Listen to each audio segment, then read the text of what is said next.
Jake, Godzilla's attacking the city. Oh my god! Godzilla! Did you hear what I said? He's attacking We the have city. to find shelter. What's wrong with your voice? What? Will you stop that? Fine! God, I thought Godzilla was the biggest jerk in the city. Let's just get on.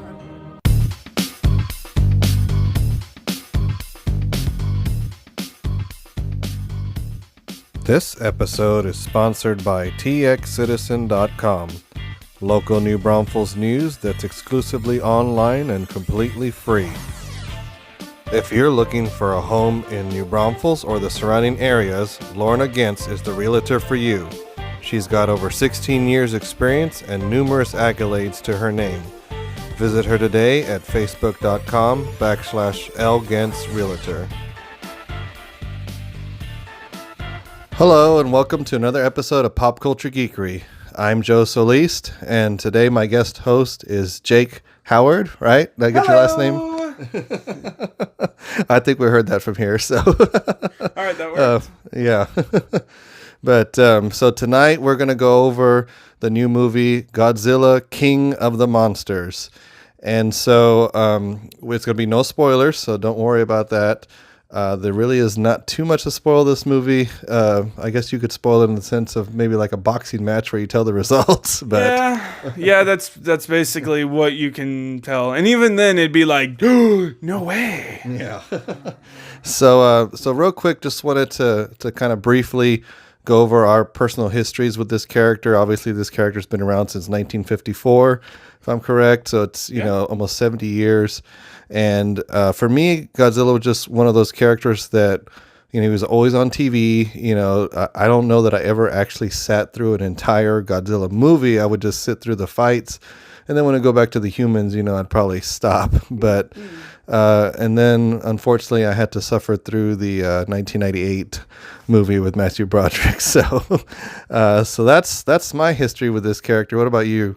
Well, like a lot of things that I grew up enjoying, my dad got me into it, just like with music, TV shows, or anything. It was from him telling me like the stories and watching it with him. I didn't watch a lot of them because, one, we didn't really have streaming like we did. Mm-hmm. Even me at 21, I can remember back yonder before that.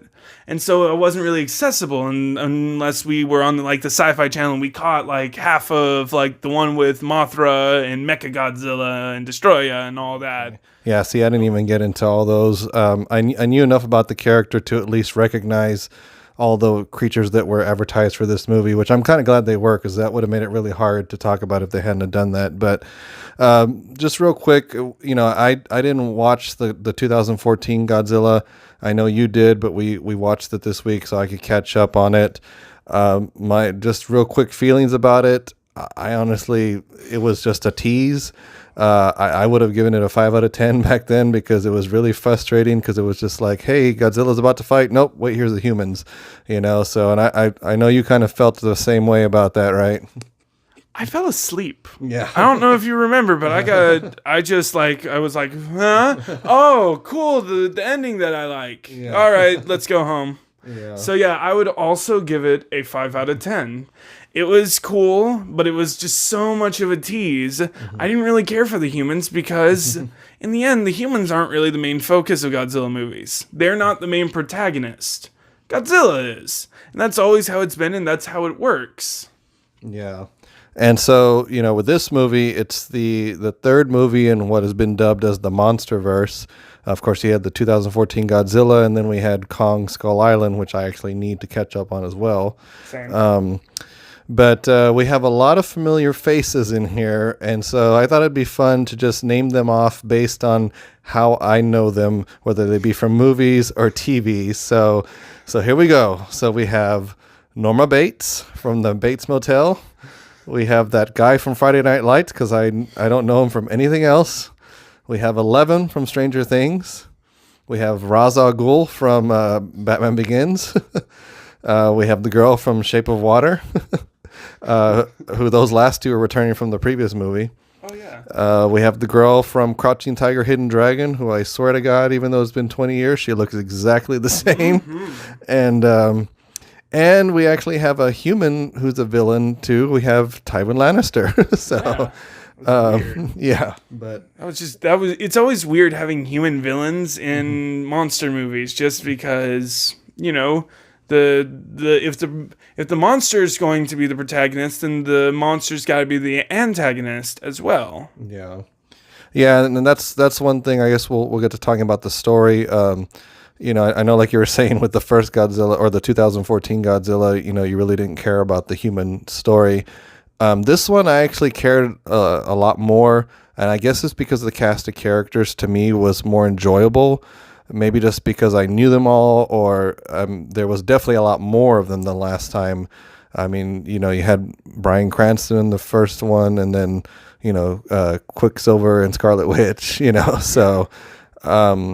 so I actually enjoyed the cast more this time, but I don't. The 2014 one or this one we just saw? I enjoyed the cast in this one much more. Really? I think it's because I'm on the different plane in which I grew up with the Avengers one, so I enjoyed that cast more. But I just neither cast really gripped me as characters, just because they were written like they belonged in a monster movie. It just, you gave them way too much time, in which like 80% of both movies, it's just the humans. Yeah. And I think that was the difference between these two movies, because you could tell the budget was a lot less in the first Godzilla, or the 2014 one. So they showed him as much as they could, I guess, based on. But I know the budget on this one swelled to, I want to say, $200 million. Yeah. So yeah, it was a big difference, and it showed. Things looked so much nicer. I really was hesitant to see how they would translate Godzilla after the 1998 one that was so poorly designed. The only way the universe could redeem itself was bringing me into the picture. But this one was well done. It felt like a nice modern take on the original. It's recognizable. It looks good, and it looks alive, especially when it's like doing its electrical attacks. Yeah, and we'll get into talking about the fights, but obviously we won't tell you the results of any of the fights. But I thought they were amazing. I mean, it was just it was nonstop. Everybody got a chance to get in on it. It still had the same problem in which it didn't really understand the focus, and it put mostly on the humans. The humans I didn't really care for at all. But when the fights were on, they were really on. I was actually feeling for our monsters. And I'm not going to spoil anything, because that's a no-no. This isn't the Back to the Future, where you can just go back in time and check the listings. But there was a scene that made me tear up a little bit. Not going to spoil anything. Yeah, and I mean, the amount of destruction in this movie was insane. Like, you know, these movies, when they always preach things will never be the same, you know, it's like this movie adheres to that big time. Oh yeah. Yeah. We're not getting back from that. Yeah. That is never going to be the same. Yeah. So it's nice that they didn't play it safe with that. That aspect, you know, I mean, you have giant monsters fighting in cities. You would hope that there's some things that can't be undone, but you know, you'll see when you watch the movie. But yeah, just like I said, I mean, I guess I enjoyed it more than you, obviously, because yeah, I was pretty disappointed with the other one. So I mean, I fell asleep during the other one. like I said, I like this one over the other one. It's just I cared about the characters even less. They just didn't feel like proper characters. It felt like everything you could do wrong with a story-driven movie, they kind of did. And like I said, if you mainly surrounded around the movie around the monsters, then I think it would have worked. The story would have worked. It would have been just kind of a vanilla thing that helped give us the perspective of the humans and cut up the fights.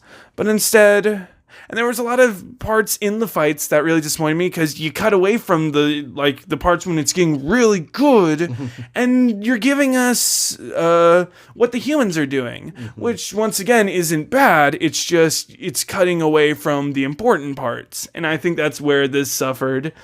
But I think it's in the right direction compared to 2014, which suffered even worse, in which you didn't even see fights for the most part. Yeah, and they definitely have set it up for more. I mean, hopefully this one does well. I know that each of the other two have done well, so it progressively, as long as they keep making money, they'll keep making these. So I think we should probably just go ahead and move into our ratings. Did you want me to go first, or you want to go first? Go ahead and go first because you're not going to be as happy with mine as I don't think. Well, I was teetering. I was never at a 5 with this one. I was teetering at a 6 for the longest time. And I think at the end, I just told myself, I was like, you know what? This is a monster movie. And yes, we cut away to the humans some, but not as much as the 2014. So I gave it some more points back because I did get what I wanted. I just wanted some good, kaiju fights, and I got that. And so, I'm just gonna go with a 7 out of 10. Yeah. So mine is close. It gave me a lot more what I wanted than the last one, but it still had the same problems in which we're spending 60 to 55% of the time on the humans, and they're the witnesses to it, and not the main characters, in my opinion. But still, once again, it gave me more of what I wanted, so I'm going to give it a 6.5. Okay. I'm doing the 0.5s now. Yeah. I love the 0.5. It makes me allowed to go in way grayer zones and get away with lower reviews. It's okay. Sarah always likes to do her teacher grade, so it's it's a free for all here apparently. That's what I wanted to do, but you wouldn't let me. It's okay. You're not a teacher, so it's a joke.